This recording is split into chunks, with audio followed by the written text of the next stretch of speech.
గురుమూర్తి స్వామి సాక్షిగా, నా ప్రజలు నా ప్రాంతం నమ్మే దేవుడు సాక్షిగా, దేవుడు అంటే నమ్మకం ఉంది, దైవం అంటే భక్తి ఉంది.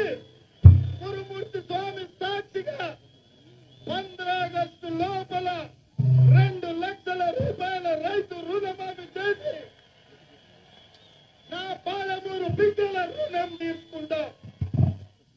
రుణం తీర్చుకున్నాడా, మోసం చేసిండా? మాట తప్పిండా, మాట మీద నిలబడ్డా? ఆయనకు మాట తప్పడం అలవాటు. గతంలో కొడంగల్లో ఓడిపోతే రాజకీయ సన్యాసం తీసుకుంటా అన్నాడు, తీసుకున్నాడా? అదేవిధంగా ఏమైందిరా బిడ్డ, మంచిగుండే కదా. అదేవిధంగా గతంలో బాండ్ పేపర్ మీద, ఎన్నికల ముందు బాండ్ పేపర్ మీద రాసిచ్చాడు, 100 రోజుల్లో 6 గ్యారంటీలు అమలు చేస్తా అని బాండ్ పేపర్ మీద రాసిచ్చాడు. మాట మీద నిలబడ్డా? గురుమూర్తి దేవుడి మీద, కనబడ్డ దేవుడి మీద, చర్చి మీద, దర్గాల మీద, మసీదుల మీద ఒట్టుబెట్టి 15 ఆగస్టులోగా రుణమాఫీ చేస్తా అన్నాడు. మాట మీద నిలబడ్డా? అంటే రేవంత్ రెడ్డికి మాటలు ఎక్కువ, చేతలు తక్కువ.